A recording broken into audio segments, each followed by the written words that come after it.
My name is Ella, and 2 weeks ago I stood in the wings of the University of Arizona Stadium watching my parents through a gap in the heavy velvet curtain. They were sitting in the front row, dead center, in the seats reserved for the families of high achievers. My father, Harold, was adjusting the lens on a camera that cost more than my first 3 cars combined.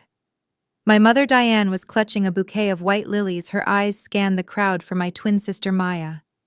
They looked radiant, proud, and completely convinced that their $250,000 investment in Maya's architecture degree was about to pay its final dividend.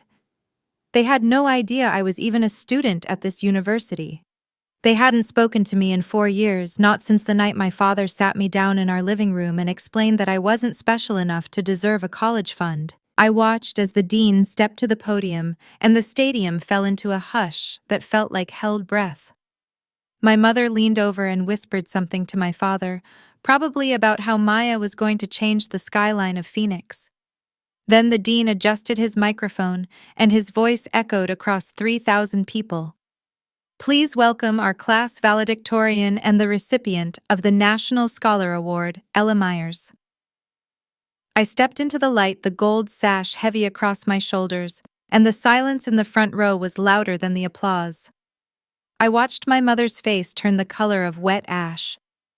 I saw her hand shoot out and grab my father's forearm so hard her knuckles turned white. He dropped his camera into his lap, staring at me like I was a ghost that had just walked out of his past to ruin his perfect afternoon. Before I tell you how I got to that stage and what I said to the people who tried to erase me, please take a moment to like and subscribe to Hazel Tells Stories. I want to know how old you were when you realized your family had a favorite. Drop your age, your city, and your local time in the comments below. I read every single one. Now let me take you back to the summer of 2021, to a leather armchair in a living room in Phoenix, and the moment my father decided my future wasn't worth a single cent. The heat that afternoon was thick, the kind of Arizona summer that makes the pavement shimmer. I was sitting on the edge of our sofa, my fingers trembling as I clutched my acceptance letter from Eastbrook State. It was a good school, a solid path toward a degree in economics. Maya was standing by the window, her silhouette framed by the golden light, holding a heavy cream envelope from Whitmore University. Whitmore was private, prestigious, and cost $65,000 a year. My father settled into his armchair like a CEO, preparing to deliver a quarterly earnings report. He didn't look at us as daughters. He looked at us as balance sheets. Maya, he began, his voice carrying that practiced boardroom authority. We've reviewed the numbers. Your mother and I are going to cover your full tuition at Whitmore. Room, board, networking fees, everything. We believe in your leadership potential. You're the face of the Meyers legacy. Maya squealed and rushed over to hug him, her face glowing with the triumph she'd been fed since birth. My mother adjusted her pearls and smiled, her eyes fixed solely on her golden girl. Then my father turned his gaze toward me. The warmth evaporated from the room. Ella, he said, his tone shifting to something cold and clinical. We've decided not to fund your education. I stopped breathing. My heart hammered against my ribs as I looked at him, waiting for the punchline that never came. He tapped a silver pen against his desk and delivered the sentence that stayed with me for 4 years. You're smart, Francis, but you're not special. There is no return on investment with you. Maya has potential. You don't. You're resourceful, so I'm sure you'll figure it out yourself. That night I didn't cry. I realized that to my parents I wasn't a child to be loved. I was just a bad stock option they were ready to dump. The living room felt like a courtroom where the verdict had been decided before the trial even began. My father, Richard, didn't just sit in his chair, he occupied it with the weight of a man who spent his days litigating high-stakes land disputes and his evenings calculating the depreciation of everything he owned, including his children. He had a way of clearing his throat that signaled the end of any emotional discussion and the beginning of a business transaction. He opened a leather-bound folder on the coffee table, and I saw the spreadsheets. He had actually charted our potential. My name was at the bottom of a column labeled Overhead, while Maya's name was highlighted in a section titled Growth Assets. I watched his eyes track the numbers with a focus he usually reserved for multi-million-dollar escrow accounts. Maya stood by the floor-to-ceiling window, her reflection caught in the glass against the backdrop of the Phoenix skyline. She was already practicing her victory lap, checking the website for the Whitmore University rowing team, and scrolling through sorority recruitment videos. She didn't look back at me. She didn't have to. In this room, she was the blue-chip stock and I was the penny shares he was ready to liquidate. My mother Diane sat on the edge of the cream-colored silk sofa, sipping a glass of Chardonnay. She wasn't a cruel woman in the traditional sense, she was simply a woman who believed that life was a series of optics. She chaired the neighborhood beautification committee and managed the family's social calendar with the ferocity of a drill sergeant. To her, a daughter at an elite private university was a badge of honor, while a daughter at a state school was a logistical error that needed to be minimized. Richard tapped his heavy gold signet ring against the mahogany table. The sound was rhythmic and sharp like a ticking clock counting down the seconds of my belonging. He didn't look at my face. He looked at the Eastbrook State acceptance letter as if it were a bill he was refusing to pay. "Ella," he said, and his voice had that terrifying level of calm that usually meant someone was about to lose their job. "We have looked at the numbers from every angle. Your sister has a specific kind of social capital. She understands how to navigate the circles that will sustain this family's name for the next 50 years. Whitmore isn't just a school for her, it is a launch pad. It is an investment in the Meyers brand." He paused and finally met my eyes with a look of such deep indifference that it felt like a physical blow. "You, on the other hand, are a safe bet. You are smart enough to get by, but you lack the charisma Maya possesses. You don't have that edge that justifies a $60,000 annual price tag." I felt the air leave my lungs. I looked at the fireplace where a row of trophies from Maya's cheerleading days sat polished and gleaming. My science fair plaques were tucked away in a box in the garage because, as my mother put it, they didn't match the decor of the main house. I realized then that my father wasn't just talking about tuition, he was talking about my entire worth as a human being. He was telling me that I was a liability. I turned to my mother, hoping for a flicker of maternal instinct or a shred of fairness. "Mom," I managed to say, and my voice sounded small even to my own ears. "I worked just as hard. My grades are actually higher than hers." Diane set her wine glass down with a soft click and adjusted the silk scarf around her neck. She looked at me with a pained smile, the kind you give to a waiter who brought the wrong order. "It isn't about effort, Ella," she said softly. "It is about outcome.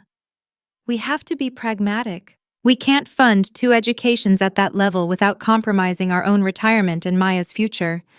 We've decided that you are resourceful. You've always been the one who could make do with less. This is an opportunity for you to prove your independence. We are doing this for you in a way. It will build character." Character was the word they used whenever they wanted to save money at my expense. It was the word they used when Maya got the designer heels for prom, while I wore a pair of scuffed flats I found at a consignment shop. I looked at the spreadsheet again. My father had already drawn a line through the line item for my dorm fees. He had literally crossed me out of the family budget.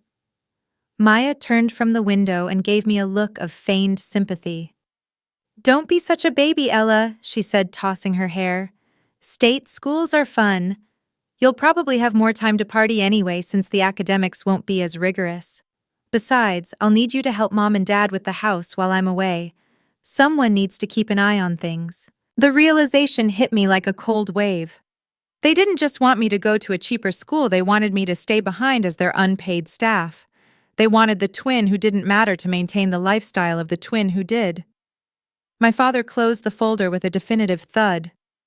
"That's settled then," he said, standing up. "I'll wire the deposit to Whitmore tomorrow morning. Ella, you can look into student loans or perhaps a part-time job. I believe the local grocery store is hiring. It would be good for you to see how the other half lives before you start your little economics degree." He walked out of the room without a backward glance, leaving the scent of expensive cigars and disappointment in his wake. I stood there in the center of that beautiful, sterile living room and looked at my mother, who was already back on her phone, probably texting Aunt Linda about Maya's big news. I felt a fire ignite in my chest that I had never felt before. It wasn't the hot rage of a teenager, it was the cold, hard resolve of a woman who had just been told she was nothing.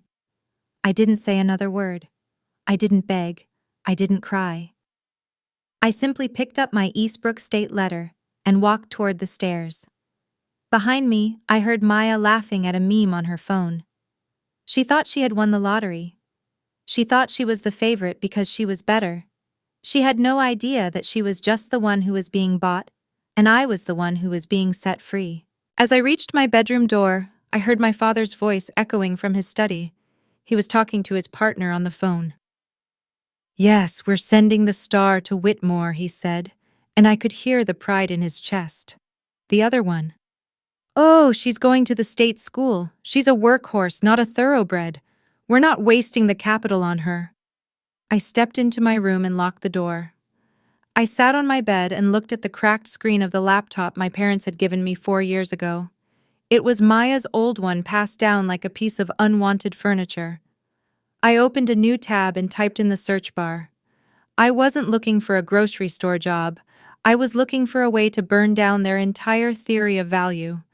If they wanted a return on investment, I was going to give them one they would never forget.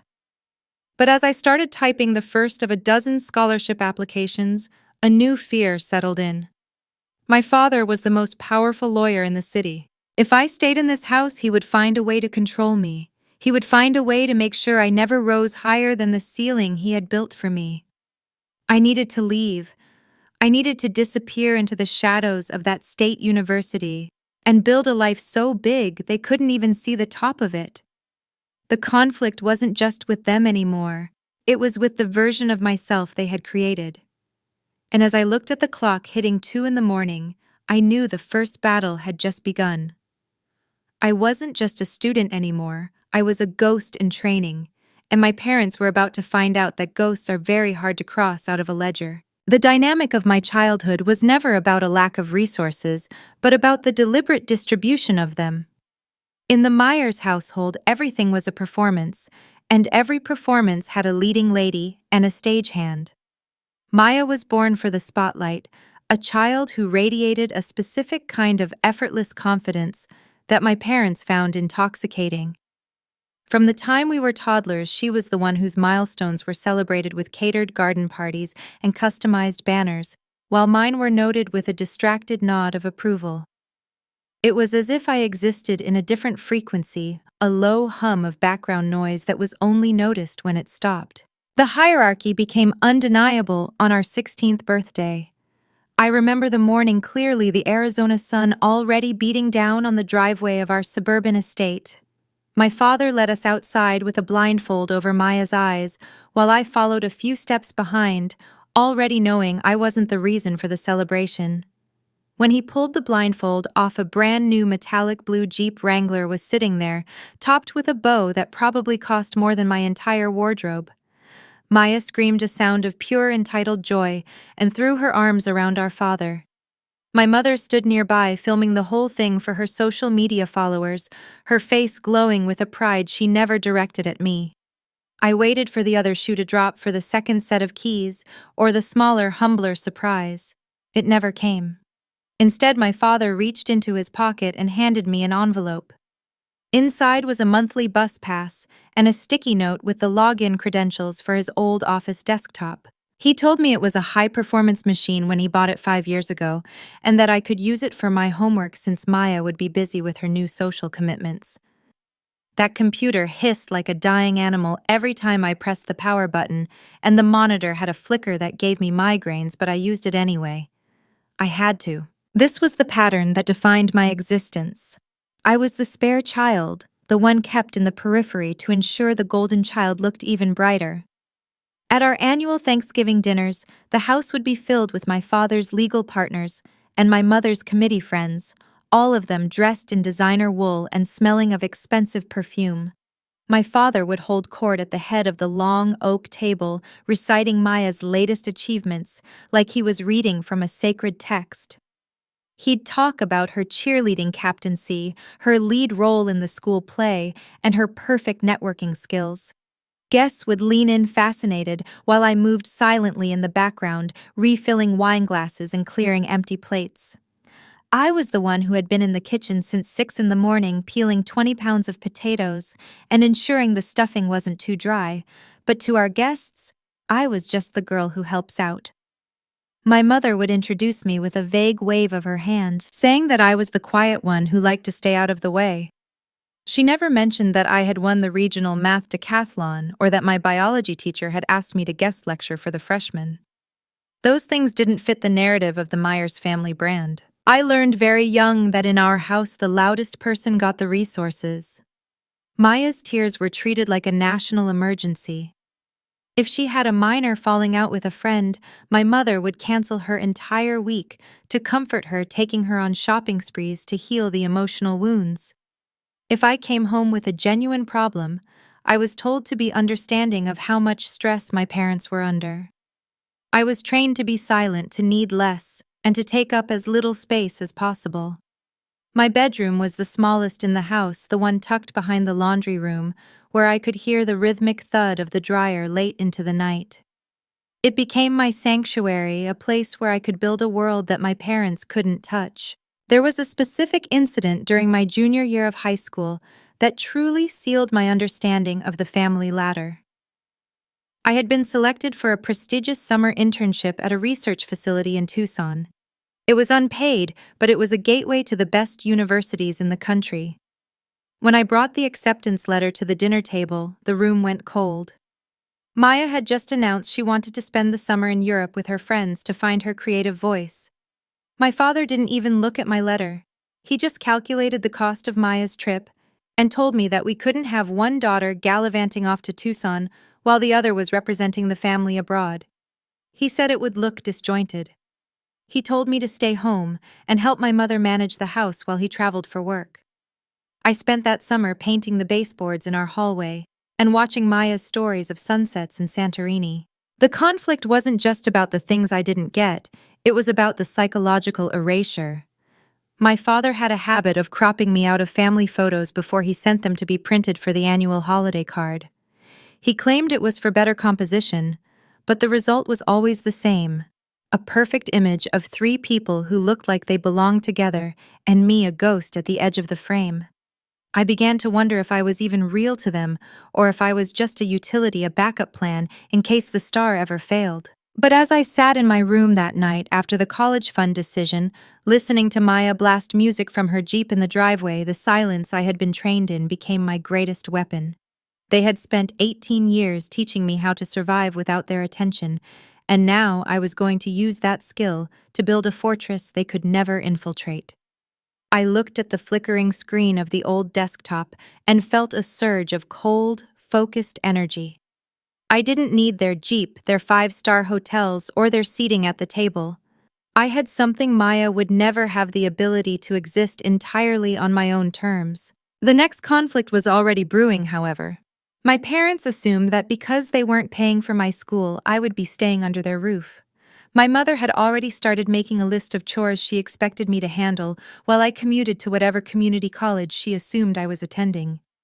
She talked about me being her right hand for the upcoming charity gala, as if my time had no value of its own. She didn't realize that my Eastbrook State acceptance wasn't just a school choice, it was an escape plan. I had 72 hours to figure out how to pay my first housing deposit without them seeing the transaction on the joint savings account my father monitored. If I failed, I'd be trapped in that laundry room bedroom for the next 4 years, serving as the invisible maid for a family that had already forgotten my name. I opened a private browser tab and began looking for a way to sever the final financial tie, knowing that the moment I did, I would be declaring a war that would change the Meyers family forever. The orange glow of the street lamp outside filtered through the blinds, casting long, sharp stripes across my bedroom floor, like the bars of a cage. It was 2 in the morning, the hour when the rest of the Meyers household was deep in the kind of restful sleep only afforded to those who never have to worry about the cost of their own existence. Upstairs, my father was likely dreaming of land deeds and billable hours. Down the hall, Maya was probably surrounded by shopping bags and the effortless certainty of her future. I sat on the carpet, the vent from the laundry room humming a low, mocking vibration beneath me, and opened the laptop that hissed with every keystroke. I didn't cry. Tears are an emotional luxury for people who have a safety net to catch them when they fall, and mine had been shredded in the living room 3 hours prior. Instead of weeping, I opened a blank spreadsheet. I needed a cold, hard architecture for my survival. If I stayed in this house, I would be the ghost who folded the laundry, the shadow who cooked the Thanksgiving turkey, and the invisible hand that polished Maya's Jeep. I would be their free help, a convenient utility to be used until I was no longer needed. I refused that role. The screen flickered, casting a sickly blue light over my face as I searched for a loophole. I knew that my father, being the meticulous lawyer he was, would have accounted for every standard path. He expected me to beg for a loan or to drift into a low-wage job while living in his basement. He hadn't accounted for the presidential excellence track at the state university. I found the page buried deep in the admissions portal. It was a brutal merit-based program designed for high-achieving students who lacked traditional support systems. It offered a full-ride tuition books and a small stipend, but the criteria were absolute. To qualify, a student had to prove total financial independence. If a parent contributed even a single dollar toward tuition or housing, the candidate was immediately disqualified. It was a program for the abandoned, and for the first time in my life, I realized that being discarded was my greatest qualification. I looked at my current balance in the savings account my father monitored. $400 from birthday checks he'd forgotten to intercept. It wasn't enough to cover the initial housing deposit required to secure a spot in the honors dorm. I needed $3,000 by August, and I had exactly 90 days to get it, without the transaction ever appearing on a bank statement he could see. I closed the laptop and grabbed an old biology textbook from my shelf, hollowing out a space in the back of the heavy pages. This would be my ledger. From this moment on, every cent I earned would be a brick in the wall I was building between myself and the Meyers legacy. The next morning, the heat in Phoenix was already stifling as I set my plan into motion. I told my mother I was going to the library to study for my final AP exams. She didn't even look up from her iPad, merely waving a hand as she discussed floral arrangements for Maya's graduation party. Instead of the library, I walked 3 miles to the Morning Grind, a local coffee shop that opened at 4 in the morning. I told the manager I was 18 and could work the opening shift every day, including weekends. He looked at my worn sneakers and the quiet intensity in my eyes and hired me on the spot for minimum wage plus tips. But one job wasn't enough for the math I had done at 2 a.m. By noon, I was across town at a local medical clinic, pitching myself to the office manager as a data entry clerk. I told her I was exceptionally fast with spreadsheets and didn't mind filing in the back rooms where there was no air conditioning. She was swamped with paperwork from a recent system migration and agreed to pay me under the table for 20 hours a week. My third job was the most humbling. I joined a commercial cleaning crew that handled office buildings downtown from 6 p.m. until midnight. My life became a relentless cycle of physical and mental exhaustion. I would wake up at 3:30 a.m., slip out the back door before the sun rose, and spend my mornings steaming milk and scrubbing espresso machines. By midday, I was hunched over a keyboard at the clinic, my eyes blurring as I entered patient codes into an endless database. My evenings were spent with a mop and a bucket, wiping down the mahogany desks of men who looked exactly like my father. I worked in the shadows, literally cleaning up the messes of a world I was determined to conquer. The physical toll was staggering. My hands were constantly red from industrial soap, and my back ached from the mopping. But the numbers in my biology textbook were growing. Every Friday, I would take my cash earnings to a different bank across the city, one where my father had no connections, and deposit them into a new account I'd opened using a P.O. box as my address. I kept the debit card taped to the inside of my closet floor beneath a loose piece of molding. The tension in the house escalated as the summer progressed. Maya was in a state of constant celebration, her Jeep frequently filled with friends as they headed to the lake or the mall. My parents were so preoccupied with her departure for Whitmore that they barely noticed my absence. When they did, I had a script ready. I told them I was taking extra prep courses at the community college so I wouldn't fall behind. My father would just grunt his eyes, never leaving his legal briefs. "Good," he said once. "At least you're finally being realistic about your level of competence." He thought I was preparing for a life of mediocrity. He had no idea I was funding a revolution. The closest I came to being caught was in late June. I was coming home from the cleaning shift, my clothes smelling of bleach and floor wax, when I saw my father's Mercedes in the driveway. He was usually at the club on Friday nights, but a late-night conference call had brought him home early. I tried to slip through the laundry room, but he was standing in the kitchen pouring a glass of scotch. He looked at my stained t-shirt and the shadows under my eyes. "Where have you been, Ella?" he asked, his voice sharp with suspicion. "The library," I said, my heart hammering against my ribs. "I'm trying to finish the curriculum for the fall." He stepped closer, the scent of expensive peat surrounding him. He reached out and grabbed my arm, his thumb pressing into the bruise I'd gotten from moving a heavy industrial vacuum earlier that night.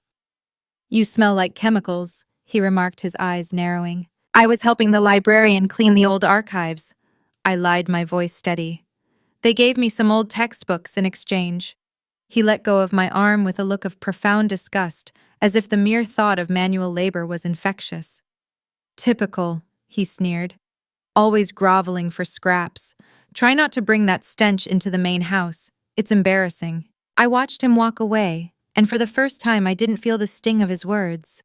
I felt the weight of the $200 in my pocket, cash I had earned by mopping an office 3 floors above his own law firm.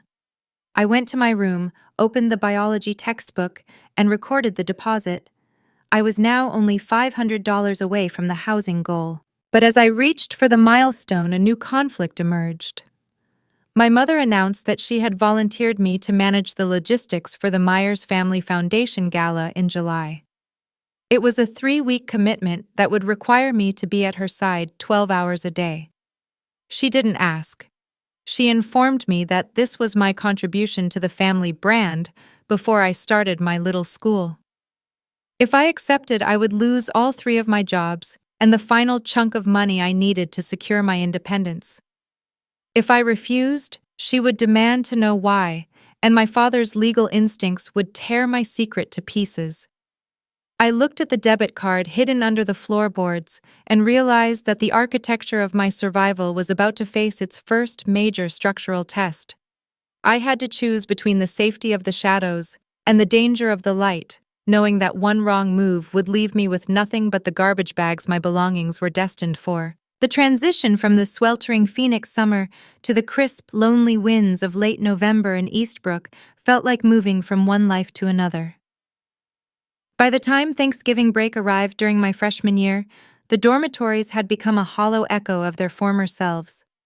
The frantic energy of late-night study sessions and shared cafeteria meals had evaporated, replaced by a heavy clinical silence as nearly every student migrated back to the warmth of their family homes. I remained. My bank account, though growing, was a fragile thing, and the cost of a 3-hour drive and a tank of gas was a luxury I couldn't justify when every cent was earmarked for the upcoming semester's housing bill. I sat at the small scuffed desk in my room, staring at the gray sky through the narrow window. The heating system in the building had been dialed down for the break, leaving a chill in the air that seemed to settle in my bones. For weeks I had told myself that staying behind was a strategic victory.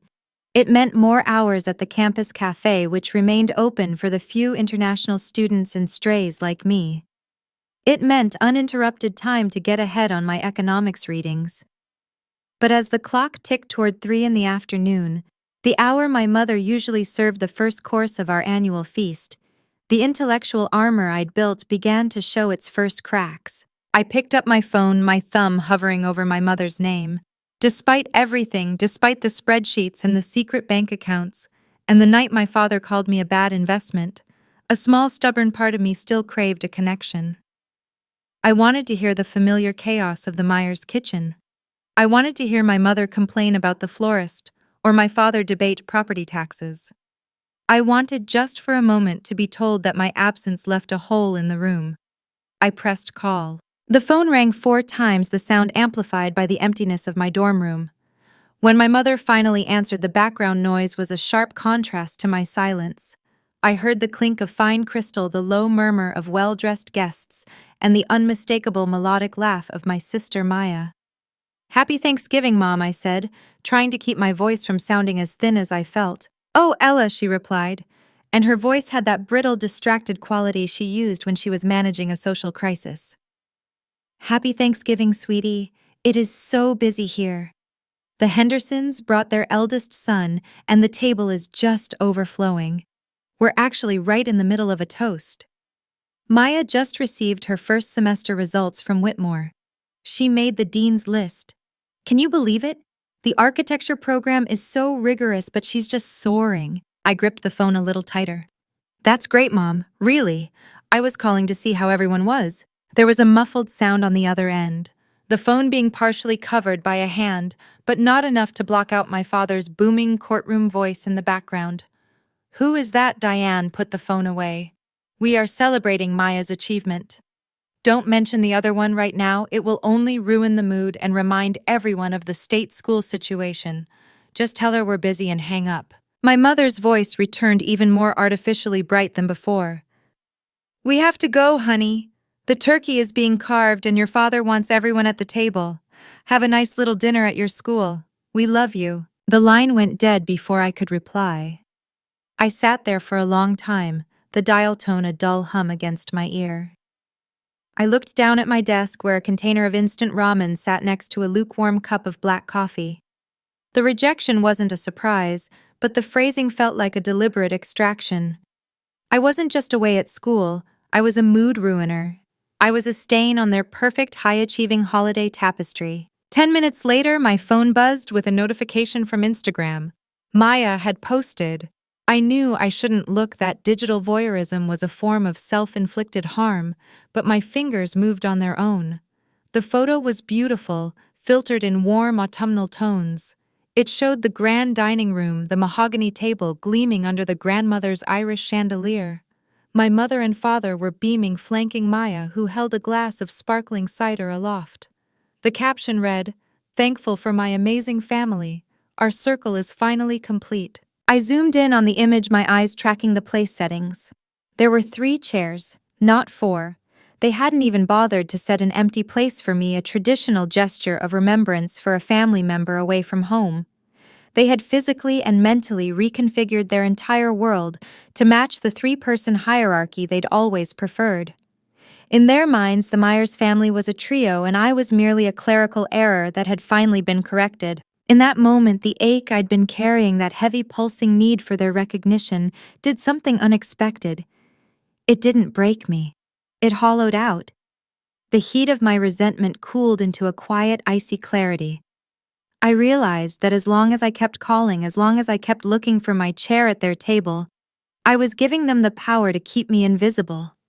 I was volunteering for the role of the shadow. I put my phone face down on the desk and stood up. I walked over to the monstera plant on my windowsill, the one I had kept alive through the move and the stress of my first semester. I carefully trimmed a dead leaf, my movements precise and calm. I wasn't a bad investment. I wasn't background radiation. I was the architect of a life they would eventually be begging to inhabit, but they wouldn't find a chair waiting for them when that day came. The silence of the dorm no longer felt lonely. It felt like a workshop. I sat back down and opened my economics textbook, but my mind was already pivoting toward the next conflict. I had managed to pay my housing, but my secret bank account was dangerously low after the initial tuition gap. I needed a way to secure more funding without my father's law firm flagging my independent status. Dr. Sarah Bennett had mentioned an elite research stipend, but the application required a level of data access, usually reserved for seniors. I looked at the photo of the 3 chairs one last time before deleting the app from my phone entirely. If I was going to ruin their mood, I was going to do it with such professional magnitude that they would never be able to look at a seating chart again without feeling the absence of the daughter they discarded. The quiet girl who helped out was officially gone. The national scholar was beginning to emerge, and she was learning that the most powerful thing you can do to people who ignore you is to become someone they can't afford to miss. But as I began drafting my proposal for Dr. Bennett, a new email popped up in my university inbox. It was a formal inquiry from the Office of Financial Integrity. Someone had flagged my independent status for an audit, claiming that a child of Richard Meyers could not possibly qualify for need-based excellence tracks. The shadow of my father's influence was reaching 300 miles across the state to pull me back into his ledger, and I had 48 hours to prove I was no one's daughter before my full ride was revoked. The audit notification was a cold reminder that while I had physically left my father's house, his reach was long and his influence was a shadow that didn't mind the 300-mile journey to Eastbrook. The Office of Financial Integrity was questioning my independence because they saw the name Richard Meyers and assumed a silver spoon. I spent the first week of my second semester digging through my hidden biology textbook, ledger printing every pay stub from the medical clinic, the coffee shop, and the cleaning crew. I had to prove that I was surviving on minimum wage and grit, while my father's partners were probably having steak dinners on his dime.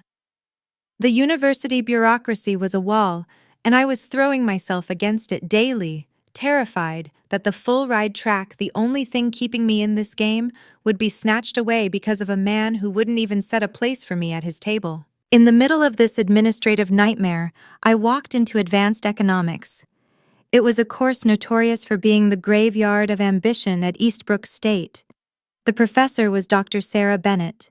She was 60 years old, sharp-featured, and possessed a posture so rigid it seemed she was built like a steel cable wrapped in an immaculate navy blazer. She didn't teach. She interrogated. She was famous for a failure rate that would have ended the career of a less brilliant academic. On the first day, she walked into the lecture hall, dropped a stack of papers onto the mahogany lectern, and told us that 80% of us were in the wrong room. For our first major assignment, we had to analyze a specific industry through the lens of market manipulation. I didn't choose tech or pharmaceutical stocks. I chose real estate. I chose the very mechanisms my father used to facilitate land grabs and property disputes in Phoenix. I wrote that paper with a kind of focused fury, detailing how the psychology of perceived value could be used to squeeze the life out of a project. I handed it in on a Friday, expecting the usual clinical rejection. Instead, on Monday morning, Dr. Bennett didn't start the lecture. She scanned the room, her eyes landing on me like a spotlight. "Miss Townsend," she said, her voice a low, precise rasp.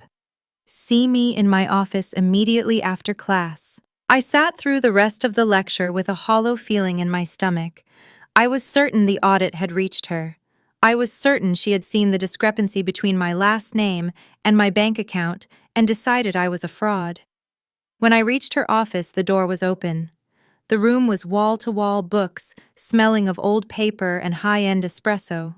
Dr. Bennett was sitting behind a glass desk, my paper laid out in front of her. She didn't ask me to sit at first.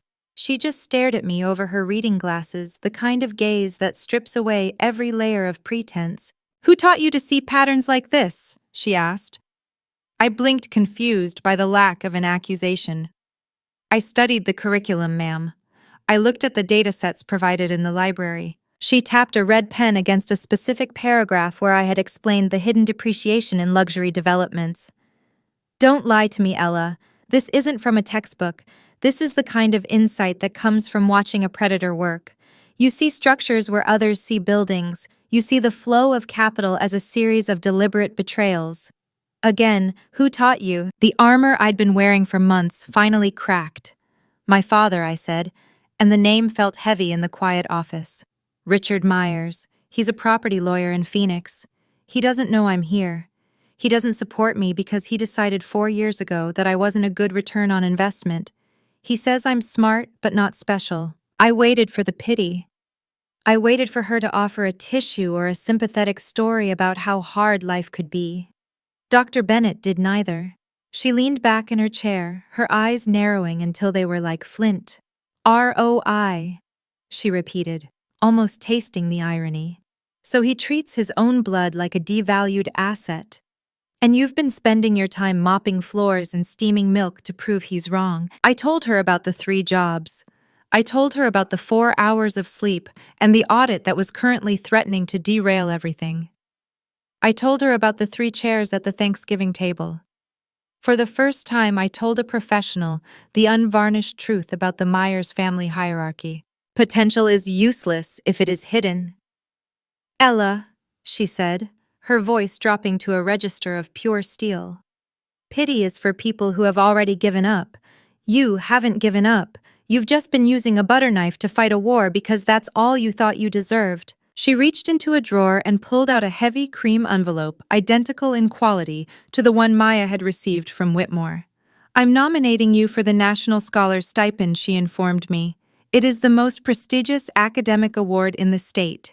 It comes with a total tuition waiver, a significant monthly living expense, and an entry into a network that your father would kill to have access to. I stared at the envelope. I don't think I'm qualified, I whispered. I'm just a freshman. She stood up, and for a moment the steel cable seemed to vibrate with energy. You're the top of my class. You see the architecture of the world for what it really is. That makes you more qualified than every golden boy networking his way through an Ivy League. But understand this, Ella. If you take this, you have to stop being the invisible one who helps out. You have to become the person they can't ignore. Are you ready to stop hiding? I looked at the envelope and then at my own hands still red from the industrial soap of my cleaning shift. I thought about my father's shareholders meeting and the way my mother looked through me. I reached out and took the nomination. I'm ready, I said. Good, she replied, already turning back to her desk. Now about that audit, give me the name of the officer handling your file. I have a few things to say to the Office of Financial Integrity about what a bad investment actually looks like. I walked out of her office feeling 3 inches taller. The conflict with the university administration was far from over, but for the first time in my life, I wasn't fighting alone. I had a mentor who didn't want me to fold the laundry. She wanted me to lead the charge. But as I crossed the quad, I checked my phone and saw a series of missed calls from a number I finally recognized. It was the office of Meyers and Associates. My father wasn't just auditing my finances anymore. He was calling. The pressure was mounting, and I knew that if he found out about the National Scholars nomination, he would try to claim it as a victory for the Meyers brand. I had to keep the secret for 3 more years. I had to build my fortress in the dark, knowing that the final battle wouldn't happen in a courtroom, but on a stage where he would be forced to listen to every word I had to say. The next conflict was the price of that secrecy. I had to maintain a 4.0 while working those 3 jobs until the stipend kicked in, all while avoiding the digital traps Maya was constantly setting on her social media pages. My life was about to become a high-wire act and the ground was a long way down. The nomination for the National Scholars Stipend was a lifeline, but it wasn't an immediate payout. In the world of high-level academia and state-funded grants, the gears turn with a slow, agonizing grind. Dr. Bennett had promised to handle the Office of Financial Integrity, and her intervention had bought me a temporary truce. But until that first stipend check cleared, I was still the girl mopping floors and counting pennies in the dark. For the next 2 years, my life transformed into a relentless, punishing metronome of work and study. I existed in a state of perpetual motion, a ghost moving through the Eastbrook campus while the sun was still a suggestion on the horizon. My day began at 3:30 in the morning. The alarm on my phone was a jarring clinical beep that sliced through the few hours of shallow sleep I managed to steal. I would roll out of my thrift store sheets, the air in my tiny rented room always smelling of old wood and desperation.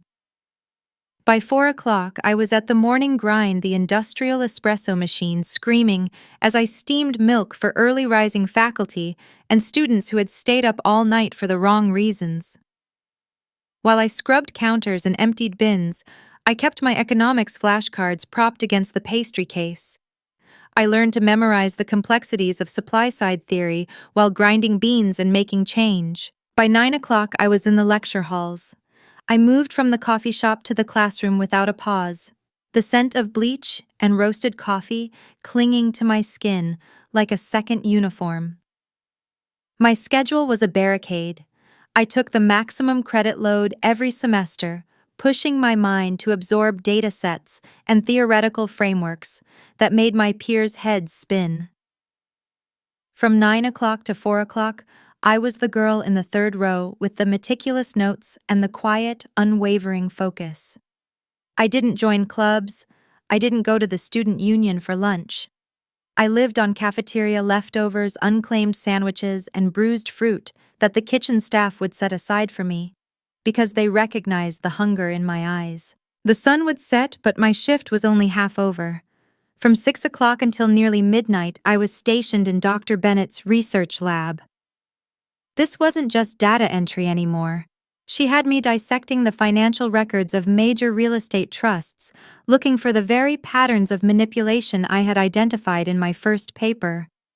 It was grueling, detail-oriented work that required a level of mental stamina I didn't know I possessed. I became an expert in the language of debt and the architecture of equity. I was building a reputation within the department for being unstoppable, a workhorse who could find the needle in a haystack of 1,000 spreadsheets. While I was building a career in the shadows, Maya was busy building a brand in the light. Because I had deleted the social media apps from my phone, I thought I was safe from the poison of her highlight reel. But Maya's reach was as long as our father's. Occasionally, a classmate would show me a post or a mutual acquaintance from Phoenix would send a screenshot. I saw the Cancun trips during spring break, Maya draped in designer linen against a backdrop of turquoise water. I saw the sorority galas where my parents stood on either side of her, looking at her with a diluted liquid pride that they had never once offered to me. I saw the outfits, the Italian leather bags, and the bespoke silk dresses Harold and Diane bought her to ensure she fit in with the elite at Whitmore. The contrast was a physical ache. Maya was networking at five-star resorts while I was cleaning up spilled soda in the library. She was being groomed for a legacy while I was being treated as a logistical error. But every time the resentment started to boil, I would look at my transcript. 4.0, 6 semesters straight. I wasn't building a brand, I was building a foundation. I was building the kind of competence that doesn't require a designer label to be recognized. I was learning that Maya's world was a house of cards built on our father's credit score, while mine was a fortress built on my own sweat. The breaking point almost came in the middle of my junior year. I had been awake for nearly 40 hours, balancing a particularly brutal finals week with a double shift at the cafe and a deadline for Dr. Bennett's research grant. I was in the back corner of the campus library, the air thick with the smell of old paper and the hum of the cooling fans. I was staring at a complex regression analysis for my senior thesis, the numbers beginning to swim and rearrange themselves on the screen. The flickering monitor, the same one my father had discarded years ago, started to trigger a familiar pulsing migraine. I remember reaching for my water bottle, my hand feeling heavy and distant. The world tilted. The fluorescent lights above me seemed to expand until they swallowed the room. I didn't even feel myself hit the floor. When I woke up, the carpet was against my cheek, and a concerned librarian was kneeling over me. She asked if she should call an ambulance if there was a family member she should contact. "No," I whispered, my voice sounding like it was coming from the bottom of a well. "No family." I sat up, the room spinning for a moment. I refused the offer of a ride to the health center. Instead, I walked to the vending machine, bought a Red Bull with the last of my tip money, and sat back down at my Corel. My head throbbed and my body felt like it was made of lead, but I opened the laptop. I had 3 hours before my morning shift at the cafe started. I had a thesis to finish. I had a life to win. The legend of Ella Meyers began to grow in the economics department after that night. The professors talked about the girl who fainted and kept working. They talked about the student who knew more about real estate law than the seniors at the law school. I was no longer background radiation. I was becoming a force. But as I neared the end of my junior year, the secrecy of my success faced a new threat. The National Scholars Stipend had finally been approved, and with it came a requirement for a formal background check that involved a home visit. The foundation wanted to verify my independent status, and they weren't satisfied with pay stubs anymore. They wanted to see the environment of origin. If they showed up at the Meyers estate in Phoenix, my father would find out about the scholarship, the 4.0, and the fact that I was his biggest academic rival's protege. He would move to shut me down to claim my success for his firm, or worse, to sabotage the grant to keep me under his thumb.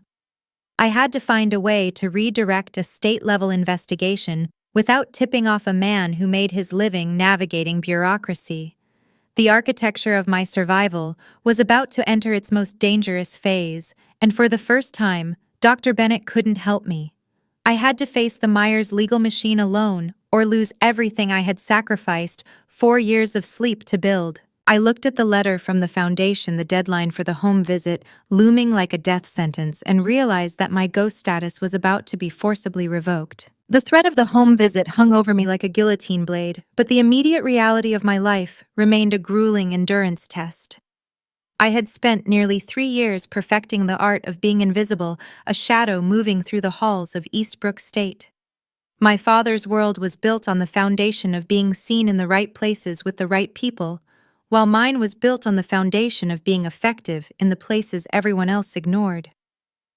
I was 3 weeks away from the end of my junior year, my brain a saturated sponge of real estate data and economic theory, when the collision happened. I was in the university library, navigating the narrow aisles of the economics section. The air in the stacks always smelled of dust and old binding glue, a scent that had become more familiar to me than my mother's perfume. I was carrying a stack of journals for my research with Dr. Bennett, my mind calculating the final variables of a housing market regression, when I rounded a corner and walked straight into a cloud of expensive floral scent and designer silk. The impact sent my journals sprawling across the carpet. I looked up ready to apologize, but the words died in my throat. Standing in front of me was Maya.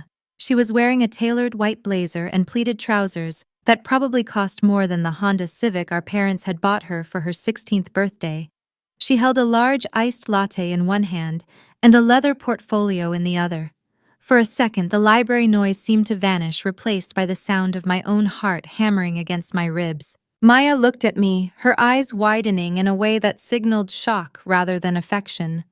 Her gaze traveled from my thrift store sneakers to the faded Eastbrook sweatshirt I wore, then back to my face. It was as if she were looking at a ghost, or perhaps a piece of furniture that had been moved out of storage and into the wrong room. Ella, she said, her voice a mixture of disbelief and that performative sympathy she had used to win over teachers and judges since she was 6. Is that really you? My God, you look so tired. I stood my ground, kneeling to gather my journals. I had spent 2 years avoiding the digital versions of her life, but the physical reality of her privilege was harder to ignore. I noticed the diamond studs in her ears, a graduation gift from our father that she had clearly received early. "What are you doing here, Maya?" I asked, keeping my tone as flat as a baseline. "We're here for a regional architecture seminar," she explained, waving a hand vaguely toward the student union. "A few of us from Whitmore came down for the keynote. I didn't even realize you were still here. To be honest, Mom and Dad mentioned they hadn't heard from you in months. They actually thought you might have dropped out or taken a job at a mall back home. You know, something more suited to your pace." She took a sip of her $7 latte, her expression settling into a mask of polite pity. The same pity our mother used when she told me I was resourceful enough to handle having no college fund. I felt the familiar heat of resentment start to rise, but I pushed it down.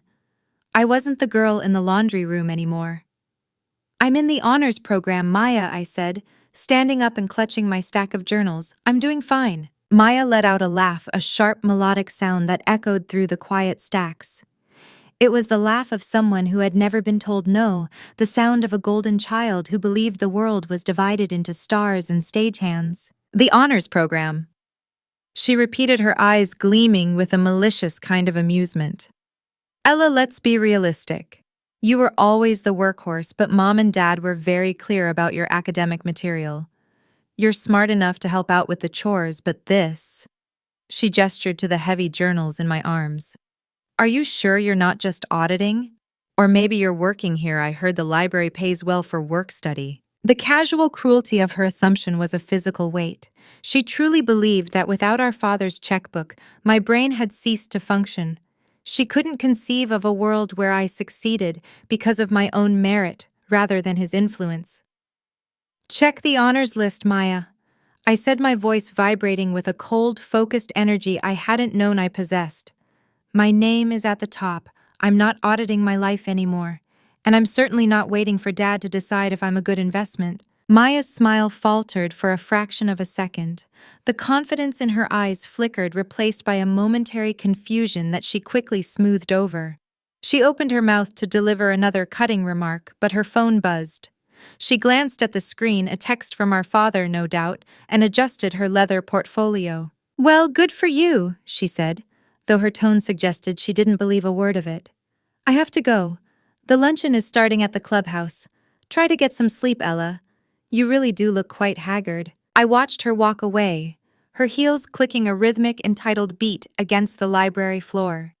I stood there for a long time, the smell of her perfume still lingering in the air like a taunt.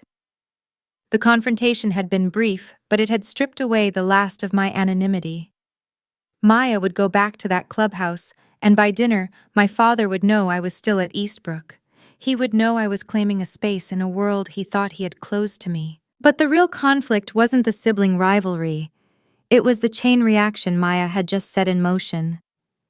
Within 24 hours, the Office of Financial Integrity would receive another anonymous tip, this one more specific, alleging that I was using my father's business connections to secure my independent status. The audit I thought Dr. Bennett had handled was about to be reopened with a vengeance. My father wasn't just a lawyer. He was a man who viewed my independence as a personal insult to his authority. If he couldn't own my success, he would ensure I didn't have any. I walked back to Dr. Bennett's office, my journals heavy in my arms. I had survived the 4 a.m. shifts and the 4-hour sleep cycles, but I was now facing a legal machine that could erase my 4.0 GPA with a single well-placed phone call. Maya's performative sympathy was merely the scouting report for the war Harold Meyers was about to declare. As I reached the professor's door, I saw a black sedan with tinted windows parked at the curb, the same model my father's firm used for process servers. The ghost status I had fought so hard to maintain was officially compromised, and the man who called me a bad investment was finally coming to collect his perceived debt. I had to find a way to turn his own legal strategy against him before the National Scholars Board pulled my funding. I looked at the journals in my hand and realized that the data I had been analyzing for Dr. Bennett, the patterns of real estate fraud, might be the only weapon sharp enough to cut the ties that were trying to pull me back to Phoenix. The black sedan remained parked at the curb, a silent sentinel that confirmed my worst fears. My father didn't send birthday cards or holiday greetings, but he was a master at sending messages through proxies. Maya had clearly delivered her scouting report from the library, and the Meyers legal machine was already calculating the most efficient way to shut down my independence. I spent that evening in Dr. Bennett's office, the air thick with the smell of high-end roasted beans and the heavy scent of old law books. We were reviewing the audit papers, which had become increasingly aggressive. The university's Office of Financial Integrity was no longer just asking for pay stubs. They were demanding a sworn affidavit from my parents stating that they provided zero support. It was a classic pincer move. If I didn't get the affidavit, I lost the scholarship. If I asked for the affidavit, I was forced to engage with the very people I had fled. 2 days after the library collision, I was sitting in the campus coffee shop during a rare break between my research shift and my late-night cleaning duties. My phone, an older model with a spiderweb of cracks across the screen, began to vibrate with a persistent rhythmic hum. I stared at the display. It was a Phoenix area code, but not one saved in my contacts. I knew that number. I had seen it on thousands of legal documents tucked away in my father's home office. I had seen it on the letter that told me I wasn't worth an education. I let it ring until the very last second before pressing the receiver to my ear. "Hello," I said, my voice sounding more like Dr. Bennett's than the girl who used to apologize for breathing. Ella, the voice on the other end, was a low boom of boardroom authority that seemed to vibrate the plastic casing of my phone. There was no hello. There was no inquiry about my health or my studies. Richard Meyers didn't do preamble. "Maya says you're still at Eastbrook," he continued, his tone carrying the sharp edge of a man who had just discovered a clerical error in a multi-million-dollar closing. "She says you're trying to play student in the honors department." I leaned back in the plastic chair watching a group of freshmen laugh as they shared a box of donuts. "I'm not playing dad.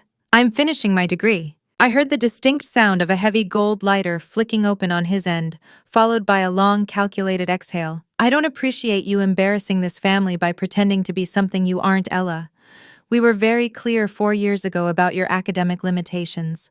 Going to a state school and claiming to be an honors student is a desperate look. It makes us look like we can't manage our own household." The audacity of his perspective was a physical weight. He wasn't concerned that I was working 3 jobs to survive. He was concerned about the optics of me succeeding in a way he couldn't control. My mother had always said that Richard's reputation was his true firstborn child, and I was seeing the proof of that hierarchy in real time. "If you're struggling for money," he said, his voice softening into that patronizing warmth he used to manipulate junior associates into working weekends, "just admit you failed. There is no shame in being realistic. Come home. Your mother needs help with the fall gala, and she's mentioned the house is falling into disarray without someone to manage the details. We will overlook this little rebellion. We will pay off your small debts, and you can go back to being a productive member of this family." Productive in his vocabulary meant invisible. He wanted his stagehand back. He wanted the daughter who made the stuffing and cleaned the baseboards so the stars could shine brighter. I looked down at the desk in front of me. Spread out across the scarred wood was my acceptance letter for the National Scholar Award. The text was embossed in gold, stating that my final year and my entire graduate program would be funded by the state's most prestigious foundation. I looked at the words, "extraordinary resilience and academic vision." These were the things my father said I lacked. These were the things that made me special. "I'm not failing, Dad," I said, and for the first time my voice didn't shake. "I'm just not your investment. Francis, don't you dare use that tone with me." He snapped, the boardroom mask slipping to reveal the predator beneath. "You have no idea what it takes to survive in the real world without the Meyers name. You are a workhorse, not a thoroughbred. If I pull my recognition of you, you are nothing." "I already told you, Dad. I'm not an asset. I'm a person. And you gave up the right to manage me the night you told me I wasn't worth the cost of a textbook. Good luck with the gala." I hung up before he could respond. I didn't just end the call, I powered down the phone entirely. I sat there for a long time, the silence of the coffee shop feeling like a victory. But as the adrenaline began to fade, a new reality settled in. My father was a man who viewed a hung-up phone as a declaration of war. He wouldn't just call back. He would move to the next layer of his legal strategy. That strategy manifested the following morning. I arrived at Dr. Bennett's office for our research session to find her standing by the window, her navy blazer buttoned to the chin. On her desk sat a formal cease and desist order. It alleged that I had stolen proprietary legal research from Meyers and Associates to use in my academic papers. It was a baseless claim, a desperate attempt to disqualify my thesis and get me expelled from the honors program. My father was trying to sue me for my own brain. "Ella," Dr. Bennett said, turning toward me with a look that was more clinical than concerned. "Your father is quite good at what he does. This isn't about winning a lawsuit. This is about creating enough noise to make the university see you as a liability. The Office of Financial Integrity is already under pressure from his firm's partners. They want to see the evidence of this theft." I looked at the legal document, recognizing the font and the aggressive phrasing. He wasn't just trying to bring me home. He was trying to ruin my professional future before it started. He knew that if I graduated as valedictorian, I would have the power to tell the truth. He wanted me silenced by the weight of a legal battle he knew I couldn't afford. The conflict had scaled from a private family dispute to a public character assassination. I had 72 hours to provide a counter-defense that proved my research was original and that my father's firm had no claim to my work. But there was a catch.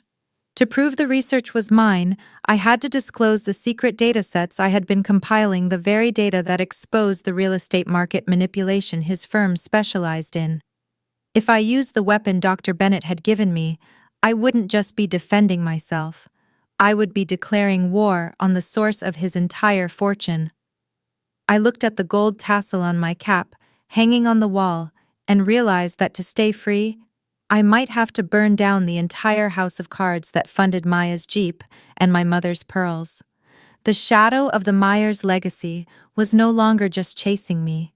It was trying to swallow me whole, and my only way out was to step directly into the fire. The cease and desist order from my father was a weapon of intimidation, but he had miscalculated the target.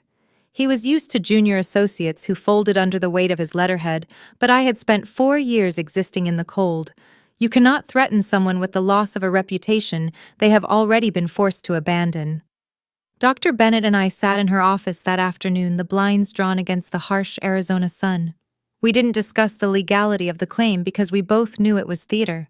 Instead, we discussed the architecture of a blackout. "We are going to give him exactly what he wants," Dr. Bennett said, her voice a low, vibrating chord of strategic steel. "We are going to go silent. If you fight this order now, you alert him to the magnitude of what you found. You give him time to prepare a counter-narrative, but if you stop responding, he'll assume he's succeeded. He'll think he's broken you." The strategy was simple, but psychologically brutal. I stopped answering the phone. I didn't reply to the increasingly frantic texts from my mother about the fall gala or Maya's sorority pictures. I deleted the few remaining digital traces of my existence. To the Meyers family in Phoenix, Ella became a ghost. My father likely bragged to his partners that he had handled the situation, that his problematic daughter had finally realized her place and drifted into the mediocrity he predicted for her. He saw my silence as surrender. He had no idea it was a deployment. For the final year of my degree, I lived like a monk in a data center. I moved my research into Dr. Bennett's private lab, a room without windows where the only light came from 3 high-resolution monitors. My senior project was no longer just an academic requirement. It was a forensic audit of the American dream, as seen through the lens of institutional real estate fraud. I used the datasets I'd been compiling, the ones my father alleged I'd stolen, to map out how equity was being stripped from middle-class neighborhoods to fund luxury developments. It was a masterpiece of economic detective work. It wasn't just theory. It was a map of the very world Richard Meyers had built his fortune on. Word began to leak out not through social media, but through the high-level channels Dr. Bennett controlled. I received an inquiry from a top-tier financial consulting firm in Manhattan. They didn't care about my family name or which sorority I belonged to. They cared about a specific regression analysis I'd performed on property tax loopholes.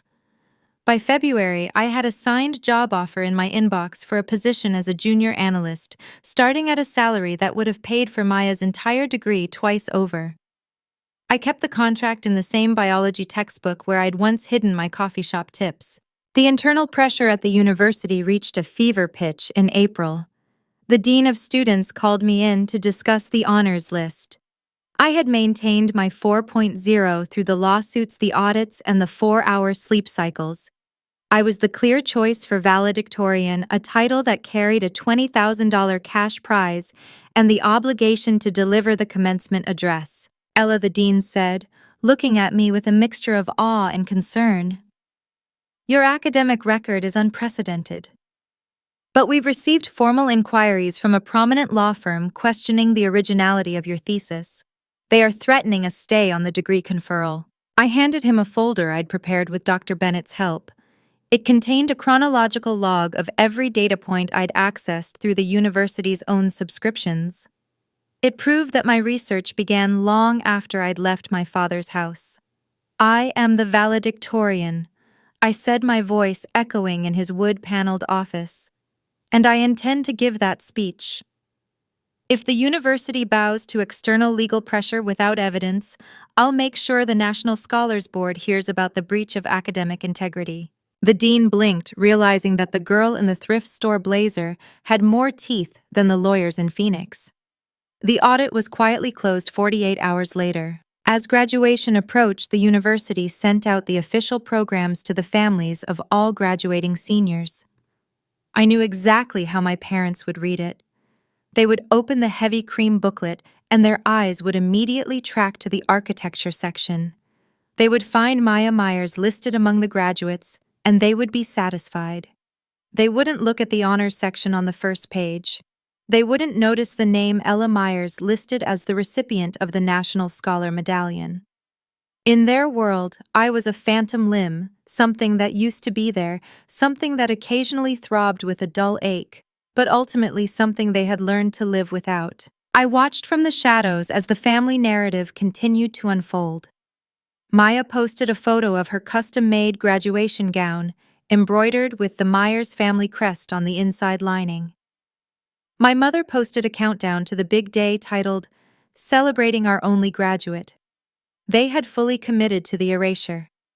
They had convinced their entire social circle that I was a non-entity, a failure, who had disappeared into the underclass of the state. But as I stood in my tiny apartment looking at the navy blue dress I'd bought for the ceremony, the secrecy of my success felt less like a burden and more like a coiled spring.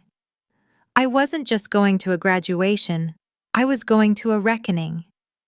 The $20,000 check would be my seed money for New York, a final severance from the need for any Meyers-funded safety net. The night before the ceremony, my phone buzzed one last time. It was a text from Maya. "Mom and Dad got the front row for tomorrow. They're so excited." "I'm sorry you're missing it, Ella. I guess some people are just meant to watch from the sidelines." I didn't reply. I just looked at the gold tassel sitting on my desk. The final conflict was no longer about money or grades. It was about the power of the microphone. I had been silent for 4 years, but in 12 hours, I was going to have 3,000 witnesses. My father believed that reputation took 20 years to build and 5 minutes to destroy. He was right. And I was about to be the most expensive 5 minutes of his life. I looked at the mirror, and for the first time I didn't see the girl who helped out. I saw the architect of her own justice. But as I packed my bag, a new realization hit me. My father's firm was the primary legal counsel for the university's largest donor. If he saw me on that stage, he wouldn't just be embarrassed, he would lose his most valuable client when they realized he'd been trying to sabotage the university's star pupil. The stakes had moved beyond family drama into professional ruin. I wasn't just walking into a stadium, I was walking into a blast zone. The morning of May 17th arrived with a sky so blue it looked synthetic. The Phoenix heat was already radiating off the pavement by 7 a.m., a shimmering reminder of the desert's indifference to human milestones. In a luxury suite at the Royal Palms Resort, my twin sister was likely surrounded by the scent of expensive hairspray and mimosas. My parents had spared no expense for Maya's final transformation from student to architect. They had hired a professional stylist to ensure her graduation photos were flawless, a physical manifestation of the Meyers family brand. To them, this day was the closing of a deal, the moment their high-stakes investment finally matured into a credential they could boast about at the country club. 3 miles away, I stood in my tiny studio apartment, the air thick with the humid hiss of a handheld steamer. My gown, a standard black polyester robe provided by the university, was draped over the back of a kitchen chair. I moved the steamer carefully over the fabric, watching the wrinkles vanish. There was no stylist in my room, no catering, and no proud father checking his watch. There was just me and the monstera plant on the windowsill. I had spent 4 years in this city, living as a ghost, and today was the day I intended to haunt the front row. I had chosen my outfit with a clinical level of precision. Beneath the gown, I wore a navy blue sheath dress I'd found at a local consignment shop for $12. It was almost the exact shade of the designer silk dress my mother had shown off in her social media countdown, but while hers had been bought with a signature on my father's account, Mine had been earned through 1,000 dawn shifts at the coffee shop and 100 late nights mopping office floors. I pinned the gold tassel to my mortarboard, the metallic thread catching the morning light. Across my shoulders, I draped the gold sash of the Valedictorian. It felt heavier than I expected, a physical weight, representing 4 years of 4-hour sleep cycles. A sharp knock at my door broke the silence. I opened it to find Dr. Sarah Bennett. She wasn't wearing her usual lecture hall blazer. Today she wore her full doctoral regalia, the heavy velvet hood signaling her decades of academic authority. She looked me up and down, her sharp eyes softening just enough to be noticeable. "You look like a woman who is about to change the conversation," she said. I grabbed my leather portfolio, the one containing the speech we had polished, until it cut like a diamond. "I'm ready," I replied. We walked down to her car, a modest but well-maintained sedan that smelled of old books and peppermint. As we drove toward the university stadium, the traffic began to thicken. Cars were adorned with balloons and window paint messages of congratulations. I saw a metallic blue Jeep Wrangler 2 lanes over, filled with girls in white dresses laughing and taking selfies. It wasn't Maya's Jeep, but it was the same model. It was a reminder of the world I had been excluded from, the circle that had been complete without me. "Are you nervous about seeing them?" Dr. Bennett asked as we navigated the parking lot gridlock.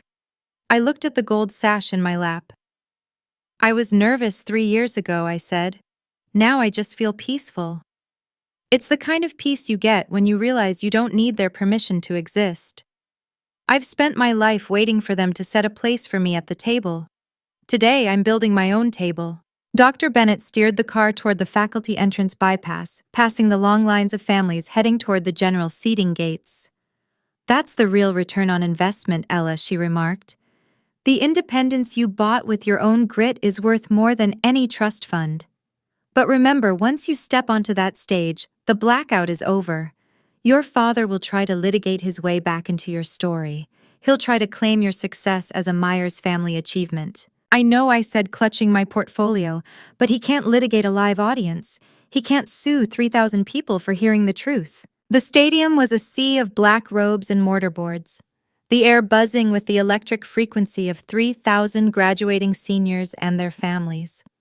We entered through the tunnels, the cool concrete walls echoing with the distant sound of the university band. Dr. Bennett led me to the staging area behind the main platform. Through a narrow gap in the heavy velvet curtains, I could see the VIP section.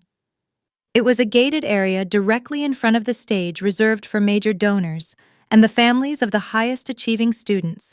And there they were, Harold and Diane Meyers. My father was dressed in a navy suit that likely cost more than my first year of tuition. He was busy adjusting a telephoto lens on a tripod, his movements precise and demanding. My mother sat beside him, fanning herself with an official program. She was wearing a wide-brimmed hat and the pearls she wore for every high-stakes social event. They were laughing with another couple, probably the Hendersons, gesturing toward the section where the architecture students were being seated. They looked so comfortable. They looked so certain that their story was the only one being told today. I watched as my mother opened her program and scanned the list of names. She flipped past the honors section on the first page, her eyes searching only for the architecture department under the letter M. She found Maya's name and pointed it out to her friend with a beaming, performative smile. She had no idea that my name was printed 4 inches above her finger, highlighted in bold gold ink as the University Valedictorian. The president of the university walked past me, nodding to Dr. Bennett. The ceremony was about to begin. The brass section of the band struck the first notes of Pomp and Circumstance, the sound vibrating through the floorboards. I felt a sudden, sharp surge of adrenaline, but it wasn't the shaking fear of the laundry room girl.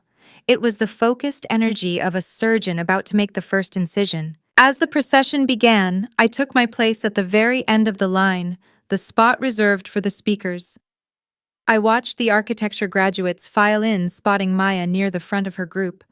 She looked radiant, her custom gown billowing as she waved to our parents.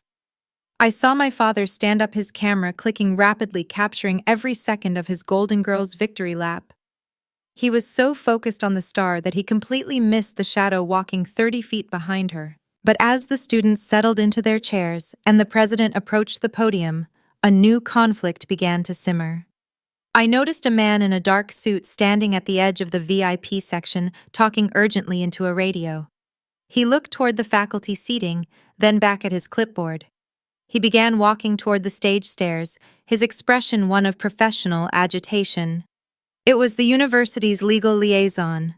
My father's law firm had sent a final desperate injunction to the university board an hour before the ceremony, alleging a breach of contract regarding my senior thesis data. They were trying to pull me from the program before I could speak. The man in the suit reached the bottom of the stairs just as the president cleared his throat to begin the opening remarks. I looked at Dr. Bennett, who was already standing, her hand reaching for her own phone. The battle for the microphone had begun before I even reached the podium, and I realized that to give my speech, I would have to outrun my father's legal reach in front of 3,000 witnesses. The morning of my freedom was turning into a high-speed chase through the fine print of university bylaws, and the clock was ticking. The heat under the stadium lights was a physical weight, but it was nothing compared to the density of the silence in the faculty wing. I stood paralyzed behind the heavy velvet curtain, my fingers digging into the leather of my portfolio. Through a sliver in the fabric, I watched the man in the dark suit, the university's legal liaison, approach the stage stairs. He was holding a tablet and speaking with a frantic, low-volume intensity into his headset. I knew that tablet held the digital ink of an emergency injunction. My father, Richard Meyers, was a man who believed that if he couldn't own a narrative, he could at least bury it in litigation. He had likely spent the last 12 hours searching for any clause in the student handbook that would allow him to gag me before I could step into the light. Beside me, Dr. Sarah Bennett didn't flinch. She leaned into my peripheral vision, her eyes as cold and sharp as the day she told me potential was useless if it remained hidden. She didn't offer a pep talk. She reached into her academic robes and pulled out her own phone, her thumb moving with a predatory grace. "I am calling the university provost," she whispered, her voice a low vibration of strategic steel. "I have the data logs that prove your thesis was funded by the National Scholar Grant, not your father's firm. Go to the stairs, Ella. Do not wait for permission. Once you are behind that podium, the optics of removing you will be a nightmare the university board cannot afford to navigate." I didn't think. I moved. My heels clicked against the plywood of the staging area, a sharp rhythmic sound that felt like a countdown. I bypassed the legal liaison by 3 feet, walking with a steady, purposeful gait I had learned from 4 years of mopping floors in high-stakes office buildings. I was no longer the girl who made the stuffing and stayed in the shadows. I was a debt that was finally coming due. As I reached the top of the stairs, the stadium band finished the final flourish of the school anthem. The air was thick with the scent of mown grass sunblock and the collective anticipation of 3,000 people. I looked out at the front row. Harold and Diane Meyers were exactly where they always were, center stage, demanding the best view. My father was leaning forward, his expensive telephoto lens pointed squarely at the section where the architecture graduates were seated. He was looking for Maya, his star, his high-yield investment. My mother was adjusting her wide-brimmed hat, her pearls gleaming in the harsh Arizona sun. She was checking her watch with a look of mild irritation, as if the university's pageantry was a slight inconvenience to her post-graduation brunch plans. They looked like the perfect American success story. They looked like a family that had never known a single second of lack. Oblivious to the shadow walking toward the microphone, Maya was 50 feet away, giggling with a group of girls in custom-embroidered gowns. She was adjusting her mortarboard and taking one last selfie before the speeches began. She was the star of the Meyers show, and she hadn't looked back once to see who was following her. She truly believed I was working at a mall in Phoenix, a logistical error they had finally corrected by excluding me from the family ledger. The university president stepped to the podium, his voice booming across the stadium through the massive speaker towers. "Ladies and gentlemen, graduates and honored guests," he began. "Today we celebrate the culmination of thousands of hours of work. We celebrate the resilience of the human spirit. And we celebrate a student who has redefined what it means to be a scholar at this institution. He paused, looking down at his notes. A student who worked 3 jobs, maintained a perfect grade point average, and was awarded the most prestigious academic honor in this state. Please welcome our 2025 Valedictorian and National Scholar, Ella Meyers. The stadium erupted. The sound of 3,000 people applauding was a physical force that hit me in the chest. I stepped into the center of the stage, the gold sash of the valedictorian gleaming like a warning against my navy dress. I walked to the podium and placed my portfolio on the wood. The transition in the front row was instantaneous. It was cinematic. I watched my father's face through the lens of his own camera. He didn't drop the device immediately. First, he squinted, his brow furrowing as he tried to resolve the image in the viewfinder. Then his hands began to shake. The telephoto lens dipped, revealing a face drained of every drop of color. He looked like he had been struck by a physical blow. My mother's reaction was more visceral. Her program slipped from her lap, fluttering to the concrete floor. Her hand shot to her mouth, her eyes wide with a combination of shock and a dawning frantic horror. She grabbed my father's arm so hard that I could see her knuckles turning a skeletal white. They weren't looking at Maya anymore. For the first time in 4 years, they were looking at me. And they couldn't look away. Maya's head snapped toward the stage. Her jaw dropped, her iced latte, which she had sneaked into the ceremony, slipping from her hand and splashing onto her custom gown. She stared at me like I was a glitch in the universe, a ghost that had dared to manifest in the middle of her victory lap. The silence from the Meyers section was a vacuum in the middle of a roar. I adjusted the microphone. The feedback whined for a fraction of a second before settling into a clear, crisp hum. I looked directly at the front row, at the man who called me a bad investment, and the woman who didn't set a place for me at the table. I saw the university legal liaison at the bottom of the stage stairs, his hand frozen on his radio. He saw my father's face, then he saw the 3,000 people standing for a girl they didn't know, and he slowly lowered the tablet. The injunction was dead. The optics of silenced excellence were too expensive even for Richard Meyers. I cleared my throat, and the stadium fell into a hush so profound I could hear the wind rustling the gold tassel on my cap. I am Ella Meyers.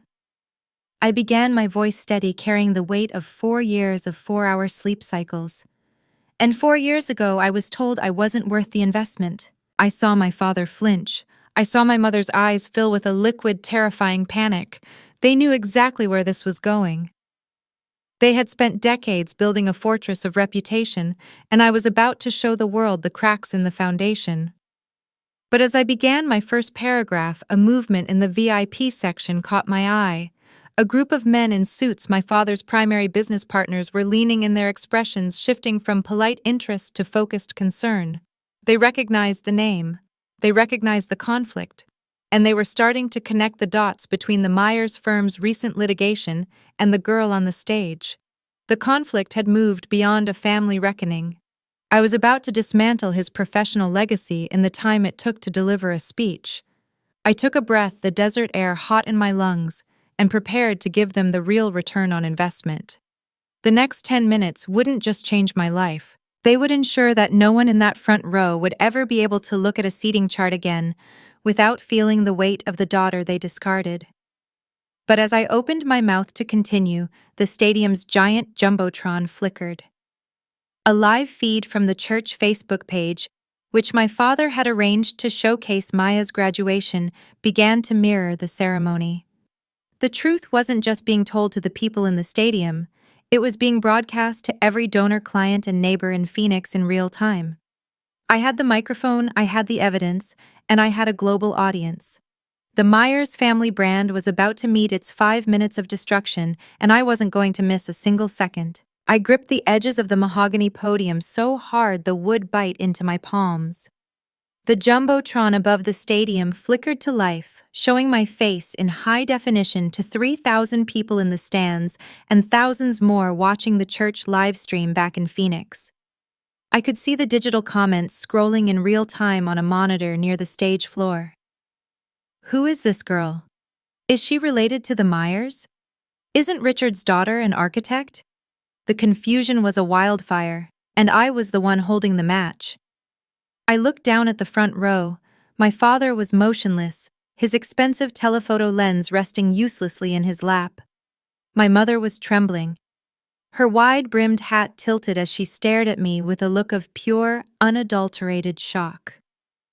They had spent 4 years building a digital and social fortress around Maya, ensuring every neighbor and business partner believed their family was a perfect trio of success. And in 1 minute, I had breached the walls. I leaned into the microphone. The desert wind caught the gold tassel of my cap, but my voice remained a steady clinical anchor. Good morning, graduates, faculty, and those who believe that a child's worth can be measured on a balance sheet. I paused, letting the silence settle over the stadium until the only sound was the distant hum of the Phoenix traffic. 4 years ago, I sat in a living room not far from here. I was 18 years old, clutching an acceptance letter and a heart full of hope. But that night, the person I looked up to most told me I wasn't worth the investment. He told me I was smart but not special. He told me that while my twin sister would be sent to an elite private university with every expense covered, I would have to figure it out myself, because there was no return on investment with me. A collective gasp rippled through the stadium. In the front row, Jim Henderson, my father's largest development partner, slowly turned his head to look at Richard. The look on Henderson's face wasn't one of friendship. It was the look of a man realizing he had partnered with a predator. I didn't mention my father's name. I didn't have to. The way my mother was currently burying her face in her silk handkerchief, and the way my father was staring at his shoes, told the story better than any naming could. I saw Maya in the architecture section, her face a mask of humiliated rage. She was looking at her phone, likely seeing the Facebook Live comments exploding with questions about the twin sister the Meyers family had hidden for 4 years. I continued, my voice gaining a rhythmic cinematic power, so I figured it out. I spoke about the 4 a.m. shifts at the campus coffee shop, where I memorized economic formulas, while steaming milk for people who never learned my name. I spoke about the nights I spent mopping the floors of office buildings downtown, cleaning the very desks where men like my father signed deals to displace families like mine. I spoke about living on cafeteria leftovers and student loan hope, and about the 4 hours of sleep I allowed myself for 1,400 consecutive days. I spoke about the girl who fainted in the library from exhaustion and woke up to finish a thesis that would eventually catch the attention of the top firms in Manhattan. Every word I spoke was a brick being removed from the Meyers family reputation. I wasn't just delivering a speech, I was conducting a public audit of their character. I looked directly into my father's eyes. His jaw was tight, his face a mottled shade of red that signaled a man who realized his 5 minutes of destruction had finally arrived. He had always warned me that reputation takes 20 years to build and 5 minutes to destroy. He just never expected his own daughter to be the one holding the hammer. The associates in the VIP section were now whispering urgently. I saw one man, the head of the city's largest real estate trust, make a cutting motion with his hand toward his assistant. He was signaling for the firm to distance itself from Meyers and Associates before the live stream even ended. "The best investment you can make," I said, my voice echoing through the massive speaker towers, "isn't in a name, a legacy, or a social circle. It isn't in designer gowns or custom-embroidered robes. The best investment is in the person who refuses to break when you try to erase them. It is in the daughter who builds a life from the scraps you threw away." I looked at Dr. Sarah Bennett, who was standing in the faculty row, her hood reflecting the harsh sun. She gave me a single sharp nod. The steel cable had held. "I am standing here today as your valedictorian and a national scholar, not because I was supported, but because I was discarded." And to those in the audience who have ever been told they weren't enough, who have been cropped out of the family photo to make the frame look better, look at this gold sash. Look at this stage. You are your own best investment. And the dividends of your resilience are yours alone to keep. The stadium was silent for 3 heartbeats after I finished. Then it happened. A single student in the back row stood up and started to clap. Then another. Within seconds, 3,000 people were on their feet. The roar was a physical wave of sound that vibrated through the podium and into my chest. It was the sound of a narrative being reclaimed. I stepped back from the microphone, the gold tassels swaying, and for the first time in 4 years I let myself breathe. I had done it. I had told the truth on their stage at their party and in front of their entire world. But as I began to descend the stage stairs, the adrenaline was replaced by a new, sharper conflict. I saw my father stand up and push past the security rope of the VIP section. He wasn't moving toward the exit. He was moving toward me, his face a distorted mask of panic and professional desperation. He knew that the church live stream was still running. He knew his partners were watching him. He was going to try to stage a reconciliation right there in front of the cameras to save the Meyers brand. He was going to try to hug the daughter he had disowned to prove it was all just a big misunderstanding. I saw the university president move to intercept him, but my father used his courtroom stature to brush him aside. He was 10 feet away, his arms already opening in a rehearsed gesture of paternal love. I looked at the jumbotron and saw the camera zoom in on us, sensing the viral moment of a family reunited. I had 48 inches of space left before I was trapped in a fake embrace that would validate his lies. I had to decide in a fraction of a second whether to let him use me one last time to save his firm, or to deliver the final blow that would leave him standing alone in the center of his own wreckage. The war wasn't over. The most dangerous battle was happening on the bottom step. The roar of the standing ovation was still vibrating in the concrete walls of the stadium as I moved toward the curtained-off area reserved for the faculty and VIP speakers. My pulse was a steady drumbeat in my ears, the kind of calm that follows a massive storm. I had said it. I had let the truth breathe in a space designed for lies.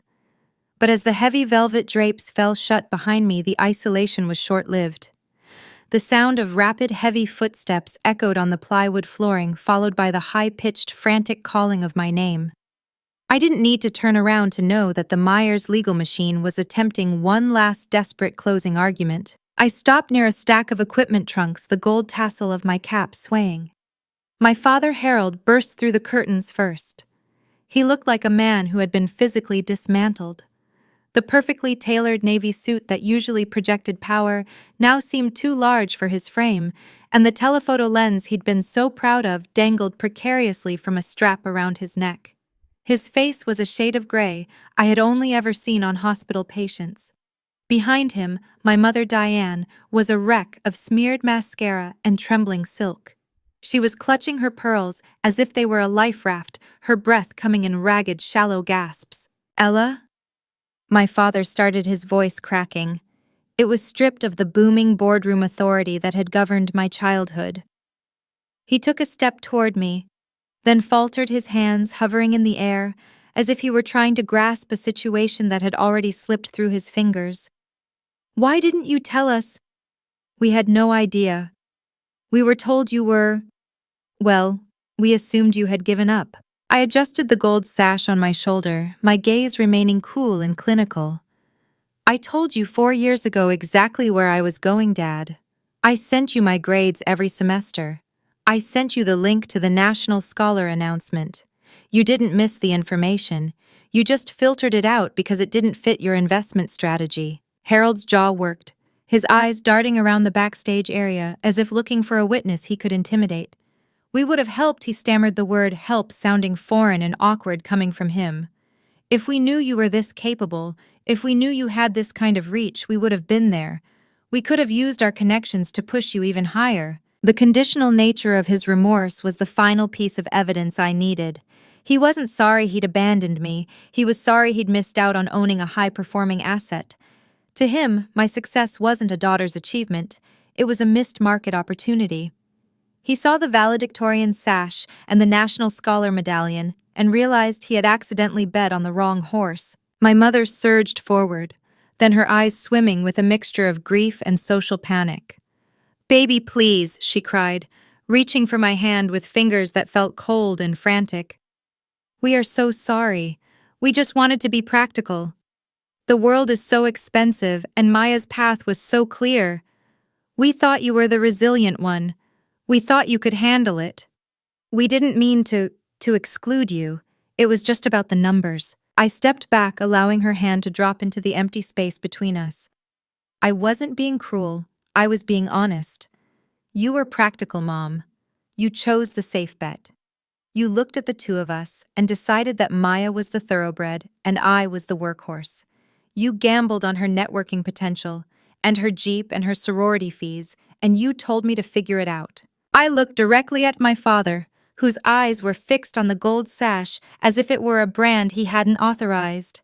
Well, I did figure it out. I continued. I mopped the floors of the men you have lunch with. I made the coffee for the judges you try to impress. I built this life with my own sweat, my own exhaustion, and my own belief in myself. I am the only investment in this family that actually paid off. But here is the part you need to understand, Harold. I paused, letting the silence of the backstage area amplify my words. You don't get to claim the dividends on a life you didn't fund. You don't get to stand in the winner's circle and act like you provided the training. You disowned the girl in the laundry room, so you don't get the woman on the stage. My father's face went from gray to a deep, bruised purple. The realization of his professional and social ruin was finally sinking in. He knew that Jim Henderson and the rest of his partners had heard every word of that speech. He knew the live stream had broadcast his failure to every client in the state. His firm's reputation, the only thing he actually loved, was currently hemorrhaging value in real time. Ella, this is our family, he whispered, though the words sounded hollow even to him. No, I said, turning to pick up my portfolio. This is a closed ledger. The Meyers family brand is a trio, remember? That's the circle you said was complete. I'm just the mood ruiner, and I think I've ruined your mood enough for one day. As I started to walk away, my mother let out a sharp, choked sob that echoed in the rafters. But it was my father's reaction that stopped me for one more second. He reached out and grabbed the edge of a heavy equipment trunk to steady himself, his hand shaking so violently the telephoto lens clattered against the metal. He looked at me, and for the first time in my life, I saw him look lost. The man who had a law for everything had no defense for the truth. But the fallout was far from over. As I moved toward the exit, I saw the university's donor liaison standing by the door, her expression tight and professional. She had a tablet in her hand, and her eyes were fixed on my father. Mr. Meyers, she said, her voice carrying a chill that matched my own. The Board of Trustees has asked to speak with you immediately regarding your firm's recent attempts to intervene in student honors. I suggest you follow me. My father's eyes went wide. He looked at me, then at the liaison, then back at me, realizing that his attempt to sabotage my thesis had just triggered an institutional inquiry that could cost him his most lucrative contracts. He had tried to bury me in fine print, and now the university was going to bury him in it. I didn't wait to see him answer.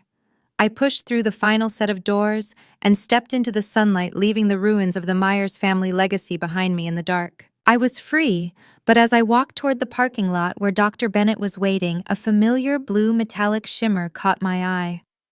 Maya's Jeep was idling near the curb, and she was sitting in the driver's seat, her custom gown crumpled and her face streaked with tears. She didn't look like a star anymore. She looked like a girl who had just realized that the safety net she'd been bragging about was attached to a falling building. The sibling conflict that had simmered for 22 years was about to reach its final explosive boiling point, and this time there were no parents to protect her from the heat. I kept walking, my heels clicking on the pavement, knowing that the real return on investment wasn't the money or the sash, but the fact that I no longer had to look back to know I was winning. The sunlight outside the stadium was blinding, reflecting off the sea of windshields in the massive parking lot. I stood on the pavement, the desert heat already beginning to soak into my navy dress, when the driver's side door of the metallic blue Jeep flew open. Maya stepped out, her movements jerky and uncoordinated, a sharp contrast to the practiced elegance she had displayed for years. Her custom graduation gown was tangled around her knees, and her face was a map of smeared foundation and genuine frantic confusion. Behind her, our parents trailed out of the backstage exit, looking like survivors of a natural disaster. Harold was staring at his phone, his thumb hovering over a screen that was likely lighting up with inquiries from his board members, while Diane walked with a hollow robotic gait. Maya stopped 5 feet away from me. She looked smaller than I had ever seen her, stripped of the lighting and the filters that usually defined her world. The star power had flickered out, leaving only a 22-year-old girl who realized her twin was a stranger. "Ella," she whispered, and for the first time in my life, her voice didn't carry an edge of condescension. "Is it true?" "All of it. The 3 jobs. The mopping. Did you really pay for all of this yourself?" I looked at her, really looked at her. I thought about the Cancun photos she had posted while I was scrubbing espresso machines. I thought about the Jeep she was leaning against, a vehicle bought with the money my father told me I wasn't worth. I thought about the 4 years of silence where she never once asked if I was eating or if I had a place to sleep. "Yes, Maya," I said, my voice as flat as a desert horizon. "I paid for it with 4 years of my life. I paid for it with the sleep I didn't get and the meals I skipped. While you were building your brand, I was building a future." I watched her eyes travel to the gold sash across my chest and the National Scholar Medallion. She looked like she was trying to solve a puzzle with half the pieces missing. "But Mom and Dad said you weren't academic," she stammered, her gaze flickering back to our parents. "They said you were just figuring things out. They said you were working at the mall." I turned my gaze to my father, who had finally looked up from his phone. His face was a mask of dawning horrific irony. He spent his entire career as a property lawyer, chasing the kind of prestige that came from elite connections and institutional power. He had groomed Maya for architecture because he saw it as a high-yield social asset, a way to move the Meyers name into the highest echelons of the Phoenix elite. He had dismissed me as overhead because I lacked the charisma he thought was necessary for success. And here's the best part. "Dad," I continued, stepping closer so I could see the exact moment the realization hit him. "I'm not just graduating. I start in 2 weeks as a junior analyst at Sterling & Thorne in Manhattan." The silence that followed was absolute. I heard a bird chirp in a nearby palm tree. I saw my father's jaw literally drop, his telephoto lens swinging against his chest like a pendulum. Sterling & Thorne was the primary financial consulting firm for the global real estate trust he had been trying to land as a client for 10 years. He had sent countless emails, made dozens of calls to their regional partners, and even tried to buy his way onto their charitable boards. They had ignored him every single time. My father's mouth moved, but no sound came out for several heartbeats. You're going to Sterling & Thorne?" He finally managed, his voice a hoarse, desperate rasp. "That's impossible. They only recruit from the Ivies. They don't even look at state schools." "They looked at my thesis, Dad," I replied, a small, cold smile touching my lips. "They looked at the market manipulation data that Dr. Bennett helped me compile. Turns out they value the workhorse more than the thoroughbred when there's real money on the line." Harold took a step forward, his professional instincts overriding his shame for a fleeting second. "Ella, that's incredible. Do you realize what this means for the firm? If you're on the inside at Sterling & Thorne, we could finally get that meeting. We could coordinate our portfolios. This could be a legacy-defining partnership for Meyers and Associates." He was already trying to monetize my survival. He was already drafting a mental contract where my hard-earned seat at the table became a booster chair for his own ambitions. He thought that because he was my father, he had a right to the dividends of a life he had refused to fund. I adjusted my cap, the gold tassel catching a stray beam of light. "You're right, it is a legacy-defining moment," I said. "But not for your firm." I already spoke to the senior partner during my final interview. They asked about my background, about how I managed to maintain a 4.0 while working 3 jobs. I told them the truth, Harold. I told them I was an independent student because my father's firm had determined I wasn't worth the investment. My mother let out a sharp, pained gasp. "Ella, you didn't. You wouldn't sabotage your own father's reputation like that." "I didn't have to sabotage it, Mom," I said, turning to her. "I just told the truth. And the partners at Sterling & Thorne are very big on ethics. They don't particularly like doing business with men who try to litigate their own daughters into silence." I looked back at my father, whose face had gone from gray to the color of old paper.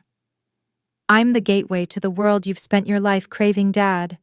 I'm the one person who could have walked you into that boardroom, but I'm locking the door, and I'm taking the key with me to New York."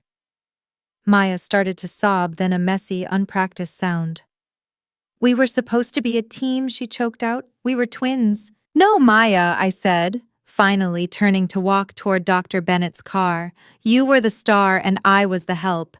You enjoyed the Cancun trips and the five-star hotels while I was background radiation. You had 4 years to look back and see me, and you never did. So don't ask for a team now that the stadium is empty." I reached the car and opened the door. Dr. Bennett was sitting in the driver's seat, her eyes fixed forward, the engine idling with a steady, reliable hum. I didn't look back. I didn't need to see the image of my father clutching his tripod or my mother weeping into her pearls. I didn't need to see Maya standing alone next to her Jeep. As we pulled out of the parking lot, I felt a sharp vibration in my purse. I pulled out my phone and saw a notification from the university's legal office. My father's firm had officially withdrawn the injunction against my degree, but it was too late. The internal inquiry into his firm's conduct had already been logged by the Board of Trustees. The very prestige he had tried to protect by erasing me was now the very thing that was being dismantled by the university he had tried to intimidate. The conflict with my family was settled, a closed ledger in a story they no longer owned. But as we merged onto the freeway, a new notification popped up on my screen. It was a LinkedIn message from the sister of Jim Henderson, my father's biggest partner. She had seen the live stream. She had seen the speech. And she wanted to talk to me about a board position for a new nonprofit dedicated to educational equity. The ripples of the explosion I had caused in that stadium were already reaching further than I had anticipated. I was no longer a ghost or a bad investment. I was a catalyst. And as I watched the Phoenix skyline recede in the rearview mirror, I realized that the real work was just beginning. I wasn't just going to Manhattan to be an analyst. I was going to ensure that no one else would ever be told they weren't worth the investment. The only question now was how many doors I could open for others while my father was busy trying to find a way through the ones I had locked behind me. The landscape of my life shifted from the scorched concrete of Phoenix to the vertical steel of Manhattan with a speed that felt like a surgical extraction. 14 days after the graduation that dismantled the Meyers family brand, I was standing in my new studio apartment on the 22nd floor of a building that overlooked the pulsing energy of the city. The space was small, barely larger than the laundry room I had occupied for 18 years, but every square inch of the hardwood floor and every ray of light hitting the white walls belonged entirely to me. I had signed the lease with my own hand using a deposit earned from my final research bonus and the valedictorian cash prize.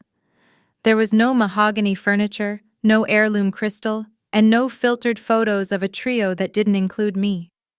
There was only my monstera plant, which had survived the cross-country flight, and the silence of a home where no one was waiting to tell me I was overhead. I sat at my new desk, a simple glass top supported by trestles, and opened my laptop. This machine didn't hiss. It didn't flicker. It was a high-performance tool I had purchased with my first relocation check from Sterling and Thorne. I looked out the window at the distant shimmer of the water, thinking about the architecture of power I was about to enter. Tomorrow I would walk into a boardroom as a junior analyst, not to clean the floors or fetch the coffee, but to dissect the very market manipulation schemes that had funded my father's telephoto lenses. The irony was a cold, refreshing draft in the summer heat. My father had spent a decade begging for a seat at this table, and I had been handed the keys because I was the only person who knew where the skeletons were buried in the foundation. My phone, now buzzing with a New York area code, lit up with a notification from the Meyers family group chat. I hadn't looked at it in 2 weeks. I had ignored the 47 missed calls from my mother and the 22 rambling voicemails from Harold. I had even ignored the long, tear-streaked emails from Maya about how we were supposed to be a team. They were still stuck in the old script, trying to litigate a reconciliation that was more about saving their reputation than saving our relationship. I clicked on the thread and saw a message from my father sent an hour ago. "Ella, we are hosting a small dinner tonight at the club to clear the air.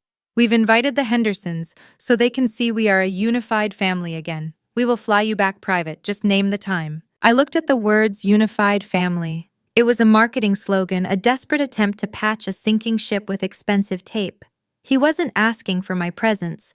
He was asking for a prop. He wanted the valedictorian to sit in the front row one more time so his partners would stop pulling their investments. I didn't reply to the invite. Instead, I drafted one final message.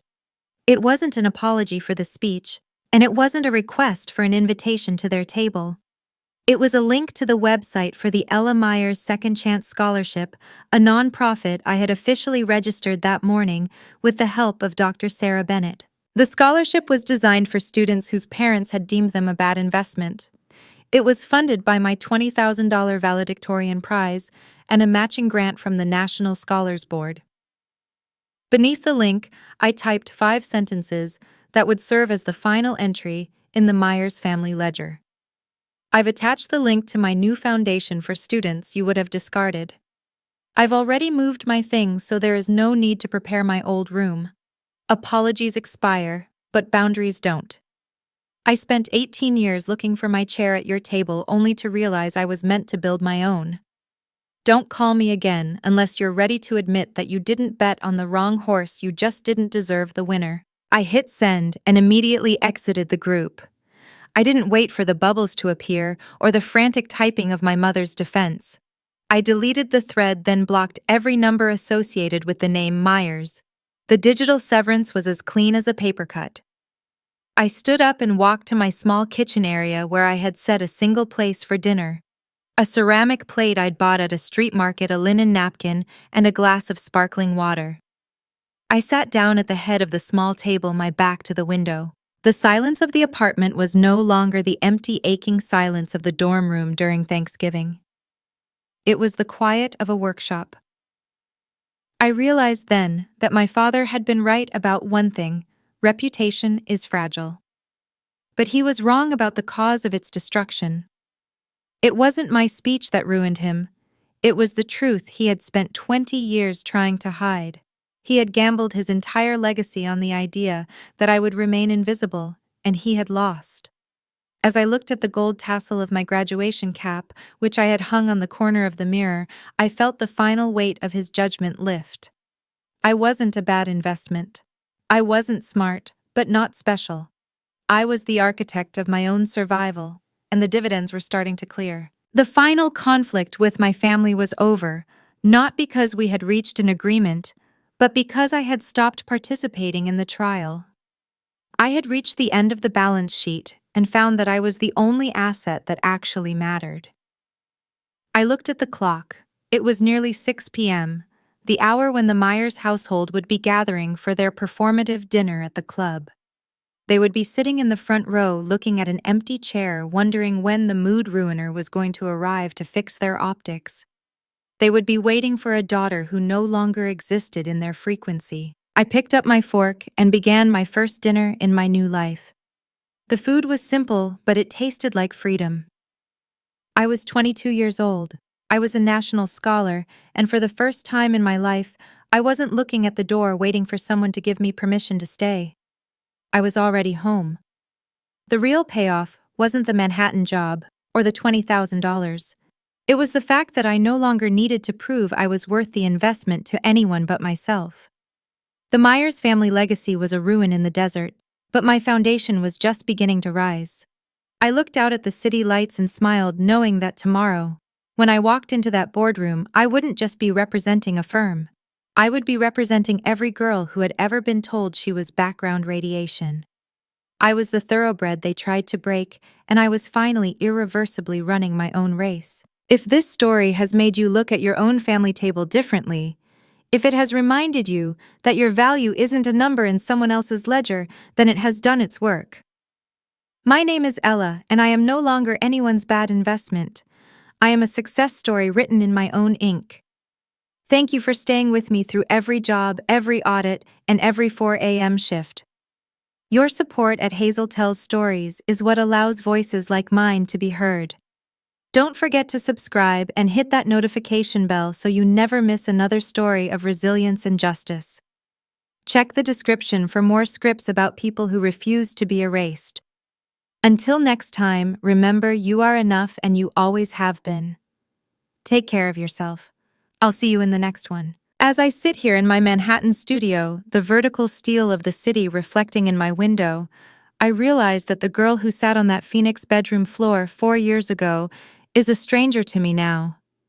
My parents spent 2 decades trying to convince me that I was a liability, a bad investment whose only purpose was to keep the gears of their perfect life turning, while my sister shone. They thought that by denying me a college fund, they were defining my ceiling. They didn't realize they were actually handing me the keys to my own prison and telling me to run. The silence of my new life isn't the hollow, aching quiet of being forgotten at the Thanksgiving table. It's the peace of autonomy. My father's boardroom authority and my mother's obsession with optics have no power here. They are still stuck in the old script, sending frantic messages about unified family dinners that are really just desperate attempts to save their crumbling reputation. They don't want a daughter. They want a prop to show their business partners that the Meyers brand isn't toxic. But that ledger is closed. I am no longer a line item they can manage. Reflecting on this journey, there are 5 lessons I've carved into the foundation of my new life. Your worth is not a return on investment. People who view love as a transaction will never be able to see your true value. You are a human being, not a stock option to be evaluated for its potential yield. Invisibility is a training ground. Being overlooked by the wrong people gives you the freedom to build your strength in the shadows. Use that time to become unstoppable while they are too busy looking the other way. Potential is useless if it's hidden. Silence is only a weapon if you eventually find the microphone. You must give yourself permission to stop being the one who helps out and start being the one who leads the charge. Success is the best response, but boundaries are the best protection. Reclaiming your narrative in public is powerful, but true peace comes from the clean break. You don't owe toxic people a seat at the table you built with your own sweat. Family is built, not born. Blood might make you related, but choice makes you kin. The mentors and friends who see your light when your own parents try to dim it are your real family. I look at the gold Valedictorian tassel hanging on my mirror and I smile. I didn't just survive the Meyers family, I outbuilt them. I am 22, I am a national scholar, and I am finally irreversibly free. If my story has reminded you that you are enough, even if the people who raised you said otherwise, then I have done my job. Thank you for walking this path with me. Your support here at Hazel Tells Stories is what allows these truths to be told. If this resonated with you, please hit that like button, subscribe, and hit the notification bell so you never miss a story of resilience. Drop a comment and tell me, have you ever been the bad investment who proved everyone wrong? I want to hear your victory. Take care of yourself, and I'll see you in the next one.